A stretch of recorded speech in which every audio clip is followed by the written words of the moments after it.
ay pumalo.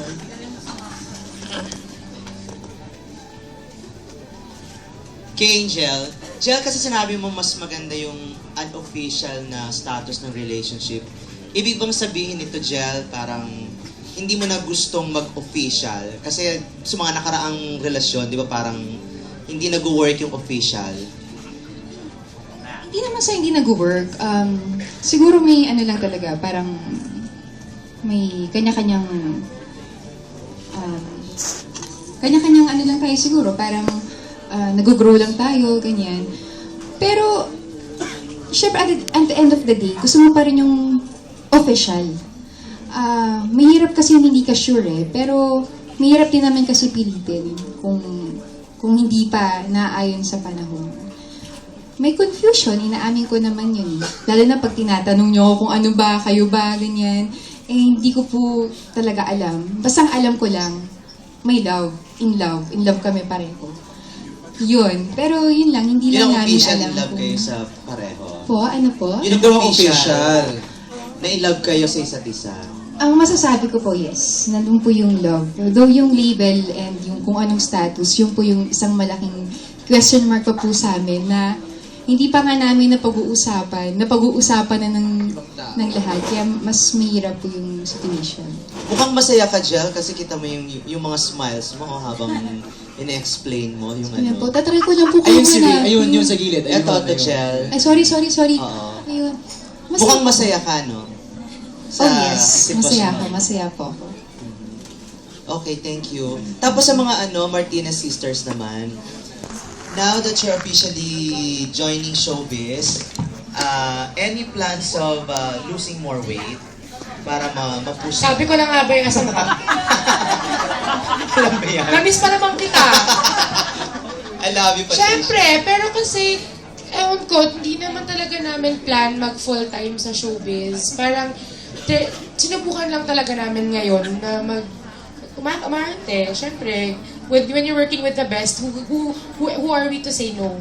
So parang, magandang experience din to dahil hindi pa nga kami artista tapos Pac John Lloyd kagad tsaka Angel Oxido parang medyo bigatin yun, diba? So, yun. Correct. Thank you talaga si Direk Cathy kasi yung may pakalalang lahat ng ito. Kaya nagpapasalamat po kami sa kanya. Yung dalawang younger sisters mo, kasi sabi ng mami nyo, kayo daw talaga yung parang ayaw. Si Patricia daw yung umuo kaagad. Hindi. Bakit? May takot ba kayo sa showbiz? Kayo, Danielle and Dana? I think po, for both of us, more than takot, it was yung parang nag-alangan po kami because of our studies. Kasi like, with Ate Dana, graduating siya ng college, and then ako, I'm a freshman. So, parang we were both hesitant na to do something na makakagulo ng schedule namin. But then, everyone has been really considerate. So I think that really changed our perspective. And sobrang okay na po kami ngayon. And parang, we're really enjoying what we're doing now. Yan po, agree po ako. Kasi po the first time na, yung sinabi po sa amin ni Mama, when she called me, sobrang nagsisigaw po siya. So parang ako, ano meron? So parang ako, ano po yun? Sabi niya, sama kayo sa movie ni Lloydie, ganyan. So parang ako, sabi ko, parang napaisip po ako, sobrang excited ako, pero parang inisip ko, hassle po, kasi sobrang, since graduating na po ako, parang, ano po bang, parang paano ko siya ibabalanse? Tapos, knowing po na si Nelly, pareho po kami niyan ng opinion sa pagdating po sa ganito. Pero nung naisip po namin na sobrang laki po nung opportunity na to, parang why not grab it? And kung makakatulong din po to sa amin para maging better people and to know other people din po and to work with the best, edi, why not po, diba? So, kumuna lang din po. Okay. Balik ko lang kay Pat. Pat, ano na yung official status o update yung sa inyo ni Baron? Ba yan? Hindi ko alam. Hindi ko alam. Basta ang alam ko, hindi pa kami tapos sa court hearing. So, hanggat hindi pa nasa-solve yun, hindi pa ako pwedeng magbigay ng kahit anong statement because, syempre, unfair din yun sa side niya, unfair din yun sa justice system natin. So, until magkaroon kami ng next hearing, which I think is this month, sana matapos na kasi medyo matagal na rin po siya. Thank you. Thank you. May we have a question here. Oh, go ahead. At sa tanong mo yun, it's unofficially, not welcome. Ito ngayon talaga on my end kasi, tapos last question na ito Apo. from Nathalie Tumada ng Philippine Star. I just wanna ask John Lloyd, Angel, and Direk Cathy, parang tips lang. How, para sa mga tao na currently they find themselves in an unofficial situation or relationship, anong tips na ibibigay nyo? How to make things official? Based on experience, whatever. Yeah, well, the film is not saying anything about, we have no stand, no, sa film, whether pangit ang unofficial relationship or maganda. We don't want that. Choice natin yan at the end of the day. Pero pinaniniwalaan ko bilang maker at ang creative ng Star Cinema, and I think with my actors also, that nothing beats something that is permanent or something na sinong aayaw na tawagin kang kanya na among all people, itatangi ka at tawaging akin yan. Taray. Diba? Very naman ni Direk. 16 lang. Oo. Sweet 16. Well, di, totoo lahat po ng sinabi nila. And ako talagang, I can confidently say na we can all agree no, sa sinabi ni Direk. But siguro to add lang, yung sa akin, kasi unofficial or official, you know, whatever works for you. And kung ano man yung setup nyo, kung ano man yung napag-usapan nyo, as long as, diba, kasi ang hirap masyadong complex yung issue eh. Excuse me. Pwede kasing unofficial pero exclusive. Pwedeng unofficial pero you can date around, you can date other girls or boys. So, sa akin, talagang really, whatever works for you. And kung ano yung agreement nyo na pag-usapan nyo, just stick to that.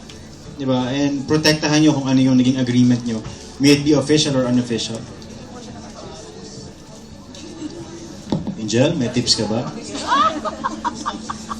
Ma-advise ko po sa sarili ko po.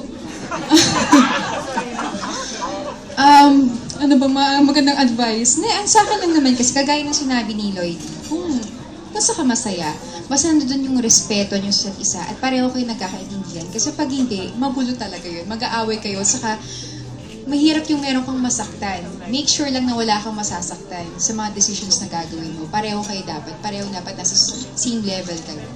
Yun yung sa akin, kung official man yan or unofficial. Yun.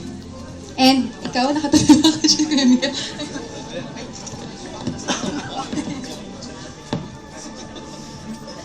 Thank you. Okay. Last question na tayo from Jo. Isa sa mga vloggers natin. Good afternoon po. Ang tanong ko, almost halos na tanong na nila lahat, no? Siguro po, ano po yung maipapayo ninyo, each of you, to all the people who's into that unofficial relationship? Kung sakali. Or, ano yung pwede nyo sabihin sa kanila? Kasi, syempre, they have questions. When people go through this kind of status, confused and you're always asking for advice, tama ba yung ginagawa ko? What do you say to them? Siguro follow your happiness talaga. Follow your heart. Kung ano yung sinasabi ng puso mo. Minsan kasi, masyado tayong nag-iisip. Nakakalimutan natin pakinggan ko ano sinasabi ng puso natin. At kung ano yung sinabi ng puso, yun yung happiness natin. So yun yung mabibigay kong advice talaga. Para sa akin. Di ba, Direk Cathy? Well, kasi ikaw yung pinakamagaling magbigay ng advice dito. Ako, hindi kasi kung yung i-relate ko po dun sa pelikula namin, siguro ano lang din, like a friendly or reminder, no? Kasi ito po, kagaya nung nabanggit ko, direct po sa The Boss ba yun? Especially for those people na, you know, seeking for advice, kung paano, how they can better their unofficial relationships. This movie po will tackle just like one one version of many official relationships, no? So, ito lang po yung ikikwento namin. Isang kwento lang po ito ng iba't ibang klase ng unofficial or unofficial relationship. So, baka lang kasi ma-misguide yung iba. Baka ito yung parang tumata yung stand ng Star Cinema or tumata yung stand ni Direk ko or ni Angel or ng cast. Hindi po ganun. So, ito yung storya ni Maki at ni Ces na ikikwento namin dito. And kung ano yung mapulot nila, sana meron, sana ma-guide namin yung siguro talagang closely similar to Maki and Ces ang tawag doon, situation, then well and good, di ba? Pero sa iba, I'm sure pwede rin may apply din sa ibang unofficial relationship. Sana makatulong din. Ako, yun, kung doon ko pang gagalingin sa pelikula, yun lang po yung maidadagdag ko sa mga sinabi ni Angel. Si Direk, marami po yung ibigay na payo. Sorry, nag-introspect. Sobra po, nako po. So, tsaka si Ate Carmi po yung aming associate producer ba si Ate Carmi Direk? Creative manager po namin dito, si Carmi Raimundo. Patulong po namin sa paggawa ng script. So, yan, just acknowledge. Wala ka nang gustong idagdag, Wala ka nang gustong idagdag, Direk? Wala na po. Nasabi ko na po yun kasi ako talagang sobra akong naniniwala. Dapat piliin ka. Dapat mamili ka.